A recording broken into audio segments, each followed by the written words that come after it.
Cover your eyes.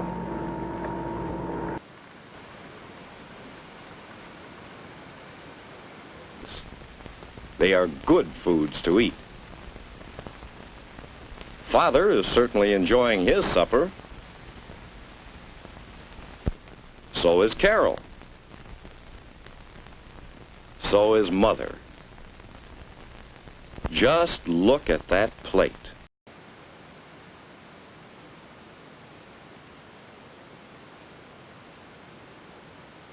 A tangled wreck. The new fields ahead. For the first in our Tomorrow series, let's look into a brand new development. Television. Here's an expert with the lowdown on the inside facts. Dr. Orestes.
Caldwell, editor of Electronic Industries and former member of the Federal Communications Commission. I'm glad to have this opportunity to speak to you men and women in the service of America. I believe in this world to come. I think it's going to be a pretty good world. But I've been asked to tell you about television, so I'll trim the philosophizing. Television is most certainly here to stay. It's going to brighten the world of your home. But more important to many of you, it's going to create a lot of new jobs. Now, none of us like crystal gazing, so let's take a look at what is actually happening now. 9 experimental telecasting studios are already operating, with pre-war equipment and skeleton staffs. While the electronic industry is busy finishing its war job, a handful of people, girls, ex-vets, older men, are keeping the television field alive, experimenting, ironing out kinks, but proving that television will definitely be part of American life when the go-ahead comes. Sight teamed up with sound to bring the world to your easy chair.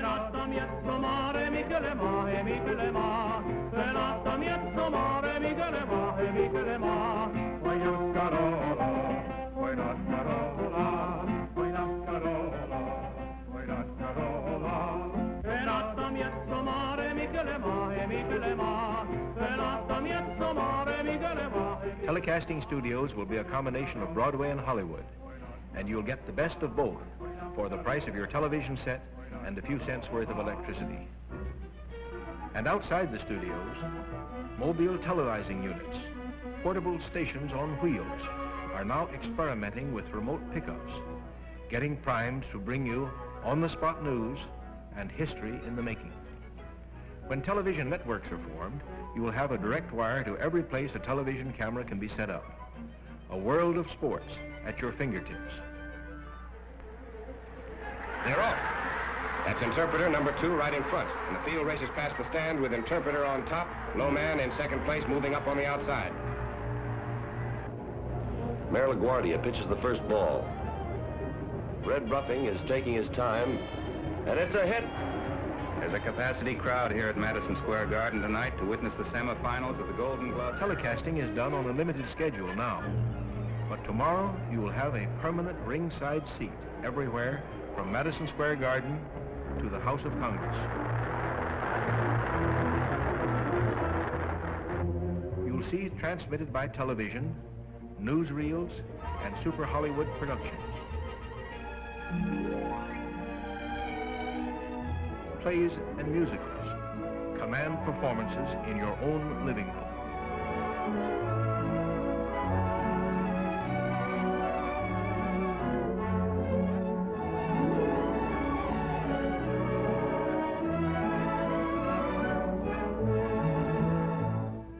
These men at Halloran General Hospital, where there are 100 sets, can tell you television is here to stay. Even now, without the technical improvements that will come after the war, the television picture has the quality of a good home movie. The pre-war models in use today have a small screen, but here's a practical working model with a 16 by 22-inch screen that goes into production just about the time you're being measured for civvies. This is NBC, the National Broadcasting Company.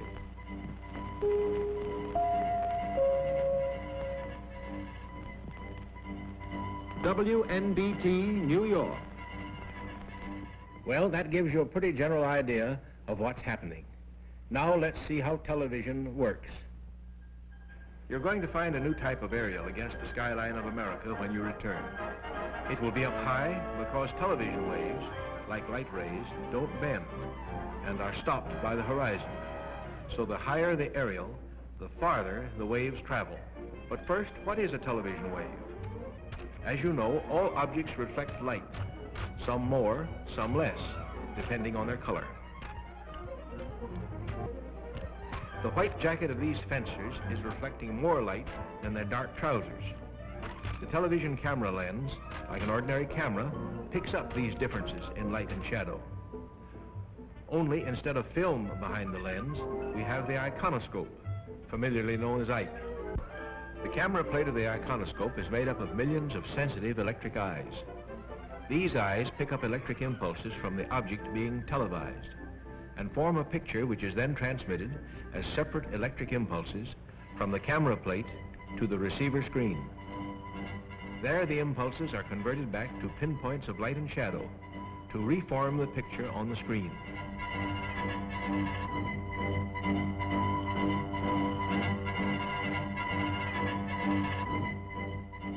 Here, the process is slowed down for you. Actually, the impulses travel from the camera to the receiving set at the rate of 4 million impulses a second, forming the picture in motion. Fantastic. But our children will grow up with this miracle enriching their lives and giving them a new understanding of the whole world. Gosh. By harnessing electrons and vacuum tubes, our research scientists, backed by American industry and manufacturing skill, have developed this new means of communication to the point where it promises to become a post-war billion-dollar industry which can serve our nation and the world in new and wonderful ways. Let's listen to a man who knows. He is one of the great leaders in the world of electronics, Brigadier General Sarnoff, President of the Radio Corporation of America. When the First World War ended, it was my good fortune and privilege to play a part in the launching and subsequent development of a new industry called broadcasting. There were some who said it had great promise. There were others who said that it was a noisy, sputtering gadget, a passing fancy. The rest, you know. Now let us see what possibilities exist for television once the war ends. Here are the possibilities. In the manufacturing field, 60,000 men and women will be needed to make the first sets, which will retail for about $200, with 18 million Americans ready to buy them. Help wanted. Electronic experts, assemblers, wiremen, machinists, finishers, testing personnel, sheet metal workers, drill press operators, spot welders. Television is just made to order for GIs with radio and radar experience. 85,000 maintenance men are going to be needed to install and service the 30 million sets expected to be sold within the first 10 years of full-scale production. And in the distribution end of the business, 135,000 jobs are going to open up in the new shops and sales organizations that will supply the huge consumer demand. All in all, 300,000 well-paying jobs are expected to be created by television within 5 years after the new industry really gets rolling. Well, that's a comprehensive view of the industrial picture. Now what about television production? Here's a man who qualifies as an expert on that subject. Meet Mr. Gilbert Seldes, head of production of the Columbia Broadcasting System. They tell me that a great many of you may be interested in jobs in television production. Well, I think you're entitled to the hard, solid facts in the case. As of spring 1945, we are employing 62 people. They work a full week to put on 4 hours of programs on the air. That doesn't mean 4 hours a day, it means 4 hours a week. If we were on the air 8 hours a day, 7 days a week, we'd need at least 7 times as many people, in the neighborhood of 500. And we're only one studio. There are 900 radio broadcasting stations in the United States today. And it's anybody's guess how many television stations are going to spring up. We can just be sure that the faster we deliver good entertainment and good pictures, the more jobs we're going to create. And there will be a lot of jobs. You compare television with radio, for instance. Here is a radio newscaster on the air. One man in the studio, one in the control room. And here is a television newscast. And a lot of work went into it before it got this far. Now as for the movies. Here is just a medium colossal production underway. Yes, it takes a lot of people and many months to make one. Yet commercial television will probably use more material in 1 week than all the studios in Hollywood turn out in a year. And finally, in the theater, you produce a show, it may run for years. In television, every night is opening night and closing night too. Now let's look at some specific television jobs. Some of them you'll see come from radio, movies, and the theater. Some are new. Here are 2 men doing a job never heard of before. They are riding the Ike. Shaders and switchers in the control room see that the pictures come out right. At the transmitter, they see that they get out on the air. And electronic experts keep it all functioning. You men with radio and radar training are only a hop, skip, and jump from the industry's needs. Then there will be modifications of established professions. Writers, directors, producers, scenic designers, and just to show you wax, waves, and spars that this isn't exclusively a man's world, there'll be costume designing and stage management. Then behind the scenes, makeup, props, electricians, and almost everything else from carpenters to model makers. But the great thing to remember is that we've just begun to discover the possibilities of television. And these are only a few of the jobs that already exist. Many more are bound to develop as we go on. That's it. Television. And some interesting jobs which some of you may be qualified for. But more than that, television can be the window to the whole world. A medium through which the United Nations can better understand each other and live together in the world of tomorrow.